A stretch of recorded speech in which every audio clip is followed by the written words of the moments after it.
नेत्रावली वन्यजीव अभ्यारण्य, ये भी आप लोगों ने सुना होगा, आप कनेक्टेड रहते हैं तो आई होप आप, और आशा करती हूँ कि आप लोगों ने ज़्यादा नहीं पढ़ा हो तो एटलीस्ट सुना होगा कि नेत्रावली अभी चर्चा में रहा था। चर्चा में रहने का मेन रीज़न ये था कि वहाँ के जो सीएम हैं प्रमोद सावंत, उन्होंने अपने ट्विटर हैंडल पे एक इन्फॉर्मेशन शेयर की थी कि उन्होंने पहली बार नेत्रावली वन्यजीव अभ्यारण्य में ब्लैक पैंथर को देखा, जबकि इससे पहले वहाँ पर नहीं देखा गया था।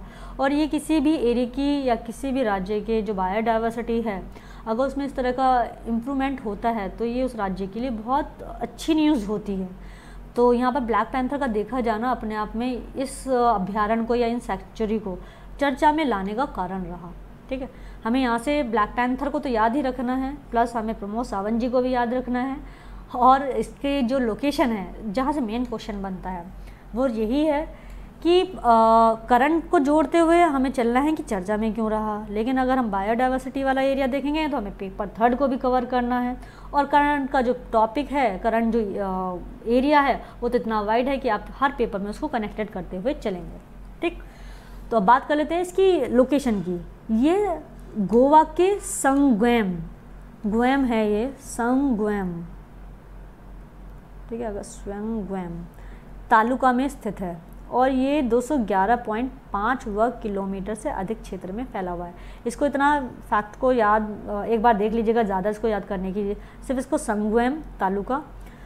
और इसका जो एग्जैक्ट लोकेशन है, अगर हम बात करें, ये रहा हमारा नेत्रावली। ठीक है, इसके ईस्टर्न में कौन सा है और इसके आपके नॉर्थ में, तो जो ईस्टर्न वाला साइड है तो इसके पूर्व में है कोटियागो। ठीक, कोटियागो वाइल्ड लाइफ सेंचुरी, जबकि इसके ईस्ट में जो नॉर्थ में जो है वो है आपकी भगवान महावीर। ठीक है, भगवान महावीर वाइल्ड लाइफ सेंचुरी। इसका मतलब ये 2 तरफ से घिरा हुआ है, एक इसके ईस्टर्न में या पूर्वी क्षेत्र में है कोटियागो, जबकि इसके उत्तरी में है आपका महावीर वाइल्ड लाइफ सेंचुरी, भगवान महावीर वाइल्ड लाइफ सेंचुरी। ठीक है, यहाँ पर कुछ अलग अलग तरह की स्पीशीज़ भी, जैसे नीलगिरी वुड पिजन्स, विशाल गिलहरी, माउस डियर और बहुत सारी ऐसी जंगली जो आपके जानवर होते हैं या वन्य जीव जो हैं वो यहाँ पर पाए जाते हैं, जिनमें से ये कुछ मेन हैं। ठीक है, लेकिन अभी तक ब्लैक पैंथर नहीं पाया जाता था, वो इस बार देखा गया, इसीलिए ये हम लोगों ने यहाँ पर इसको पढ़ना है। एक जो फैक्चुअल क्वेश्चन जो बनता है वो यहाँ से है कि गोवा में एक्चुअल में कितने अभ्यारण्य और कितने नेशनल पार्क है, जो कि आपकी परीक्षा के हिसाब से बहुत ज़्यादा ज़रूरी है। तो अगर हम गोवा में बात करें तो टोटल 6, ठीक है ना, हम इनको डिवाइड कर रहे हैं कि कितने नेशनल पार्क हैं, कितने सेंचुरीज़ हैं, तो 6 हैं। इसमें से अगर हम बात करें तो जो 1 है वो नेशनल पार्क है, केवल एक नेशनल पार्क है, वो भी भगवान महावीर नेशनल पार्क। ठीक है, जबकि जो 5 अन्य हैं वो वाइल्ड लाइफ सेंचुरीज़ हैं। तो टोटल 6 हैं नेशनल पार्क और वाइल्ड लाइफ सेंचुरीज़ को मिलाकर, तो इसको ध्यान में रखिएगा। अब इसके बाद एक है डॉक्टर सलीम अली पक्षी अभ्यारण्य, बर्ड सेंचुरी। ठीक है, आपने सलीम अली पक्षी अभ्यारण्य या बर्ड सेंचुरी का नाम यही नहीं, आपने doctor Salim Ali national park भी सुना होगा, क्योंकि हमेशा स्टूडेंट को ये कन्फ्यूज़न होता है कि डॉक्टर सलीम अली वो पीछे का नहीं पढ़ते, ये वाला एरिया है पक्षी अभ्यारण्य वाला जो है इसको छोड़ देते हैं, वो डॉक्टर सलीम अली पढ़ लेते हैं। हम लोग भी ये काम करते हैं, कभी कभी हम स्टार्टिंग पढ़ लेते हैं कि हम जब हमारे सामने आंसर आएगा, जो ऑप्शंस आएंगे हम उन पर लगा लेंगे, लेकिन यहाँ पर बहुत बड़ा डिफरेंस है, ये केवल बर्ड सेंचुरी है। ठीक है, जबकि डॉक्टर सलीम अली जो आपका नेशनल पार्क है वो आपका जम्मू कश्मीर में है। ठीक है, तो इसको याद रखिएगा, जो जम्मू कश्मीर वो है वो नेशनल पार्क है, जबकि जो गोवा में है वो केवल बर्ड सेंचुरी है। ठीक है, फिर बात करते हैं, एक है बांदला वाइल्ड लाइफ सेंचुरी, ये भी आपकी गोवा में पड़ती है। तो अगर हम बात करें, नेत्रावली एक हो गया, दूसरा भगवान महावीर, तीसरा भगवान Mahavir wild life sanctuary, doctor Salim Ali और बांदला, ये मोस्ट इम्पॉर्टेंट हैं जो पूछे गए हैं कई बार और पूछे जा सकते हैं। तो इसको फोकस में रखिएगा और इसको मतलब रट्टाफिकेशन करने की ज़रूरत नहीं है, सिर्फ इसको इसी टॉपिक के साथ याद कर लेंगे तो यहीं याद हो जाएगा। ठीक, और टोटल कितने हैं, तो टोटल अगर हम बात करें वो केवल नेशनल पार्क पूछता है तो 1, अदरवाइज वो नेशनल पार्क और अभ्यारण्य या सेंचुरी दोनों मिलाकर पूछता है तो 6। ठीक है, इसके साथ ही कुछ एक फैक्ट्स हैं, जैसे डॉक्टर सलीम अली पक्षी भारत में किसे कहा जाता है? तो डॉक्टर सलीम अली पक्षी जो बोला जाता है हिमालयन फॉरेस्ट थ्रश, यहाँ पे मिस प्रिंट हो गया है ये थ्रश, ठीक है। हिमालयन फॉरेस्ट थ्रश को सलीम अली पक्षी के नाम से जाना जाता है भारत में। और डॉक्टर सलीम अली पक्षी जो अभी मैंने बताया है नेशनल पार्क है, वो जम्मू कश्मीर में है।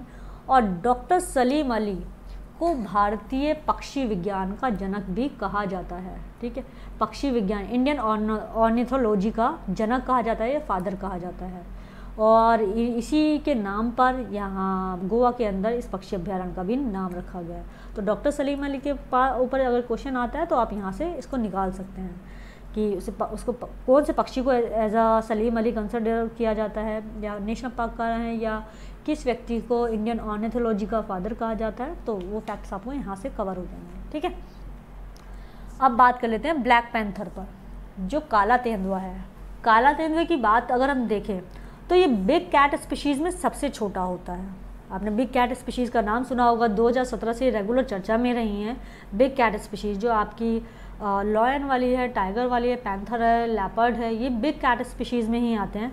और पैंथर की सबसे छोटी स्पीशीज़ में है। इसे हम लोग काला तेंदुआ, ठीक है, कहते हैं, क्योंकि इसकी जो स्किन होती है वो बिल्कुल ब्लैक होती है।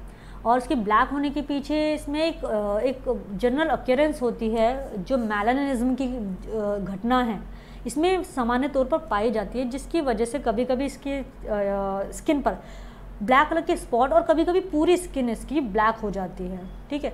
इसी वजह से इसे मेलानिस्टिक लेपर्ड भी कहा जाता है। और ये मेलानिस्टिक लेपर्ड ही काला तेंदुआ या ब्लैक पैंथर कहलाता है। और यही ब्लैक पैंथर भारतीय तेंदुआ भी कहलाया जाता है। इंडियन लेपर्ड या इंडियन पैंथर के नाम से हम इसी ब्लैक पैंथर को जानते हैं, ठीक है। तो आपको अच्छी तरह पता होगा कि इस मेलानिज्म की वजह से इसकी जो स्किन है वो ब्लैक है। और इसकी जो सबसे बड़ी विशेषता है वो ये है कि ये विभिन्न आवासीय स्थानों के साथ अपनी अनुकूलन क्षमता को रखता है।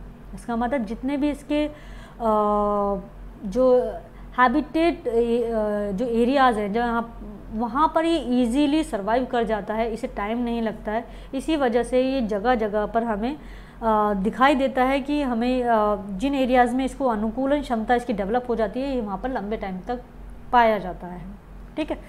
और साथ ही बात कर लेते हैं कि ये जो ब्लैक पैंथर है या लेपर्ड, इंडियन लेपर्ड है, ये न केवल भारत में बल्कि अफ्रीका और आपके एशिया में इसकी 9 सब स्पीशीज़ पाई जाती है, इन दोनों ही कॉन्टिनेंट में, ठीक है।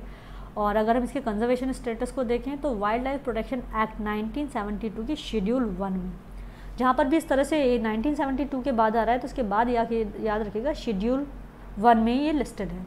और IUCN की नियर थ्रेटेंड में, ठीक है।